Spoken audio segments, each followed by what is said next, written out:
What's going on, future netrunners? Thanks to a translation of some documents from the Polish media, who were shown a new demo of Cyberpunk 2077, we've received another massive wave of info, and I mean a colossal amount of details, so this will undoubtedly be a longer video. So get comfortable, and I hope you're ready to get overwhelmed. And with that said, let's get right into all the news. Okay, so usually I would read a quote in the news and then analyze it before moving on, but here, since the list is all in bullet points, I'm going to read a group of bullet points at a time and offer a small analysis of that group before heading on to the next one. Also, as a heads up, I've made some minor changes to some of the quotes for some minor language errors. Now here's a full breakdown of the bullet point summary of all the new details released in the demo. In Cyberpunk 2077, we can start our conversation with an NPC without leaving our bike or car. It works like a classic dynamic conversation. Some merchants will offer unique items and discounts only for a specified period of time, or at specific times. You can buy various clothes like long jackets, sneakers, t-shirts, and etc. I'm glad we can start conversations within our car or bike, as that'll help alleviate some annoyances with having to always leave behind the player vehicle. Here's hoping that by allowing the players to stay in the vehicles, it'll also change the dialogue ever so slightly, in the sense of the NPC acknowledging us staying in the vehicle, by having to talk louder to us, or force the NPC to walk over to us to engage the conversation, instead of the other way around. With the merchants offering a discounted price or special items at specified times, the immediate comparison that pops into my head is Borderlands, with the gun and upgrade vending machine options in the game, having special items and a time limit on them. Hopefully, we'll easily be able to travel to and from these locations to pick up any items that interest us, within that small time frame. For being able to buy clothes and apparel, well, anyone that's ever played an RPG knew this was coming. Moving on, we have example of programs that a netrunner can buy, a program to disable cybernetic eyes or another to block a cybernetic member. As you advance your hacking skills, the options will expand, from simple door opening to controlling cameras or turrets and more. Minigames related to hacking will be different depending on the installation you hack. Bots can also hack at a distance. Increases are performed only from a specialist, but minor changes will be possible by ourselves, such as improving our mana displayed by adding poison. You can increase your skills by finding a trainer or by installing certain implants. I always love hacking in these games as opposed to traditional run and gun, since a huge amount of games allow the ability to blow through the game with sheer force and weaponry. But not many games allow the player to try and focus on hacking and using the environment to our advantage. For me, this also adds more realism, as I love the idea of being able to die easy, so getting in gunfights is not always the preferable option. With the option of blocking cybernetic eyes or blocking entire members, I hope that eventually in the game we can upgrade to a point where we can appear invisible to enemies, who have also had cybernetic enhancements done to their eyes, similar to the group that was shown off in last year's demo. And the idea of hacking minigames, turrets, and bots, and then using those to our advantage sounds a lot like the Deus Ex franchise, which had used this perfectly in my opinion. So I hope we get something similar here, and I really hope that whenever we're hacking, we have some sweet background music. I'm guessing the mentioned trainer for upgrading our cybernetic capabilities will be similar to the guy shown off previously. And with the announcement that we can apply additions like poison to those sick mantis blades, I think this will also allow a change of playstyle, as instead of having to hack away at someone until they die, you can quickly run by hitting each NPC only once, and then hiding, as the poison will kick in shortly and either kill or paralyze the enemies, which would also simultaneously allow us to play some areas as non-lethal. Up next is Street Cred. The scarcity of objects corresponds to its availability rate in stores. The rarer an object is, the more street cred it will take for a seller to offer it to us. Street cred will also increase the quality of viable components for crafting. They have changed the way to show damage compared to the 2018 demo, and tried several methods to indicate the damage taken by the opponent without flooding the screen with numbers. The numbers are still there, but in smaller quantities, like adding special animations. The inventory will be limited according to weight that can be transported. So looking here, I really like the idea of street cred, impacting what we can buy and sell between vendors and NPCs. However, I hope that street cred isn't necessarily linked to just how far we are in the game, and accomplishing main story tasks or quests in general, and is more linked to how the player handles situations. I'm guessing it is linked to progression though, as that's how you would allow the player to buy and sell high level gear naturally as they journey further along the game. I was also very happy to hear that the game has slightly changed the damage numbers that were previously shown. As to me, seeing numbers fly off enemies and shooting them takes me out of the experience, unless I'm playing a looter shooter like Destiny or Borderlands. I like my story-based games to either not have damage numbers or allow us to choose to turn them off. Nevertheless, it sounds like CD Projekt Red has heard our complaints and is making adjustments accordingly. Addressing the last part of info, all that says to me is the game has carry weight, so nothing new there. Moving on, we have more interactive environments and discussions. In Cyberpunk 2077, when V uses a glass bottle to shatter it on the skull of an opponent, this results in a bloody visual effect, and the shard of the bottle is still usable for impaling it in the body of an opponent. Example of interactive discussion between V and Placide in the demo, During the conversation, a henchman enters the room with a message. If V looks at this character, new dialogue options appear to interact with him that, according to the devs, will have an impact on the conversation if Placid is used. When Placid forces V to connect to the network to be monitored during his mission, an interruption is possible if we have Street Kid, because only a child of the streets knows the way the gangs work. More details about the boss fight with Sasquatch. The fight takes place in a small room with interactive objects. The boss can use these items to prevent us from reaching his back. It is possible to avoid the fight. The first part about the glass bottle sounds pretty damn gruesome, but also awesome.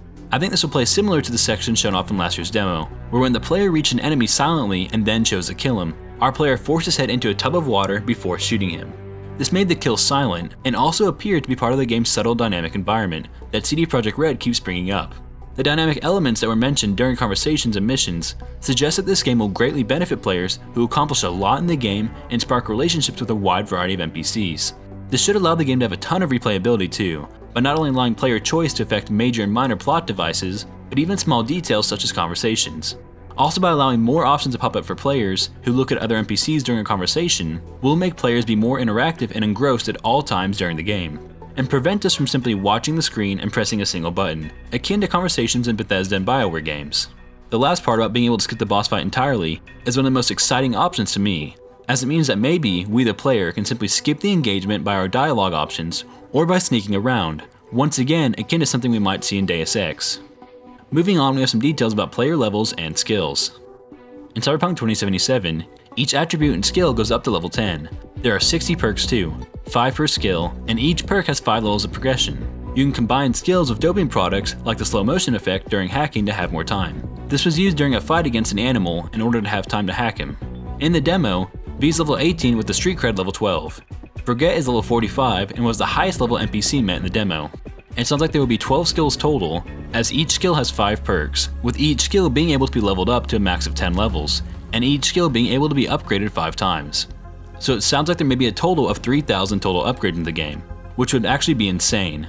If the highest level NPC seen during the demo is 45, then I would guess the player level is maxed around 50, therefore not allowing us players to actually acquire all 3,000 upgrades, and instead mix and match ones from the pool to suit our class and playstyle. It'll be interesting as well to see how the street cred level compares to the main player level. This confirms they're leveled up independently of one another, which means that street cred may be leveled up more when performing tasks such as what's listed next. If you take a driver out of his car to rob him, and there is a gang or police around, a violent response will be felt. When you want to pursue the main quest, there will be a lot of side quests available. On top of that, there will be many events happening across the city, and how to interfere with it can lead to a quest. In addition to that, Night City brings together many activities. Unlike The Witcher 3, there will not be a classic quest table that tells us what to do when doing it. However, optical improvements will make it possible to simulate through the augmented reality the highlighting of certain points in the environment. Brain dance is an important part of simulating someone's memories. We already knew the game would have a wanted system from previous interviews, so it sounds like this system will definitely work similar to GTA 5, in the sense that the more violent acts committed will enforce an equally violent response by police or gang members. I'm gonna guess by performing these acts and not being caught and escaping the police, or disposing of all the gangs and law officials in pursuit of you, will be a major factor in leveling up your street cred. This to me is really exciting, as it brings another level of incentives to partake in massive police chases other than for just fun. The report also suggested that the game will not have any hand-holding, as there will be no quest in the upper corner of the screen to tell you exactly what to do next. This may mean that if we have to investigate or find a particular NPC, it'll be important that we the player actually listen for clues and know our environments as if we actually live there, or have to resort to hacking a terminal or something, or bribing individuals for clues on where a POI may be. The last part addresses brain dancing, which is the game's world of virtual reality, and while used some for psychology, it is heavily used in the game for entertainment, as well as a way for people to experience and share memories. However, this method may also be used to fake memories in someone. This will probably be heavily seen and utilized in the game, as it will be a great tool for players to have access to and provide some horrifying negative twists, similar to Total Recall. Moving on from this, we have some info about religions and finances. Everyone will not be increased in the same way. The richest will have the increases that only they can have. Others will not want improvement by religious conviction. The idea is not to create a homogeneous but very different population. Cyberpsychosis is present in the game. Our character cannot reach it, but through quests or scripted events, we can see the damage and the improvements on the psyche. Religions are still very present in Night City. Our vision of Cyberpunk is not to describe an alternative world, but a continuity of our own world. Some things will look like our current reality. For example, Christianity is present in the game and will even have a faction. The journalist says that the presence of religion is likely to create a scandal, which CD Projekt Red responded with, We will not avoid any subject, even if that may offend the sensitivity of some. We are not here to say whether it is good or bad.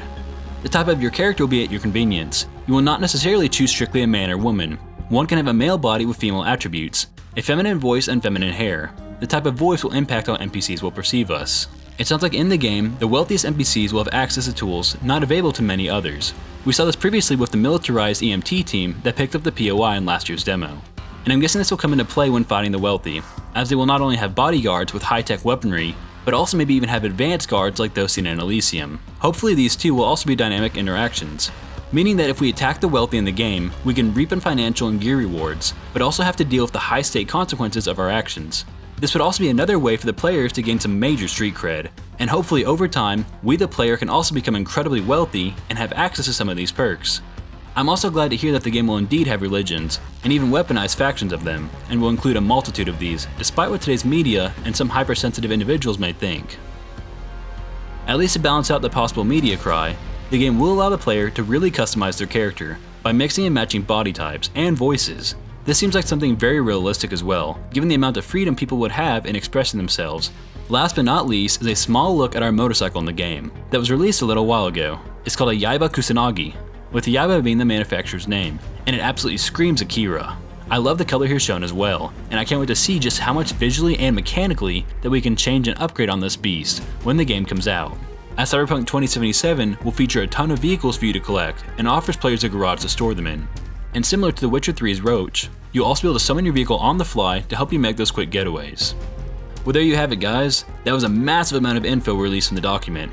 If you made it all the way through, then congrats. It was a floodgate of info. Hopefully you all enjoyed my breakdown of all the details released from this new behind the scenes demo, along with some of my own interpretations and predictions.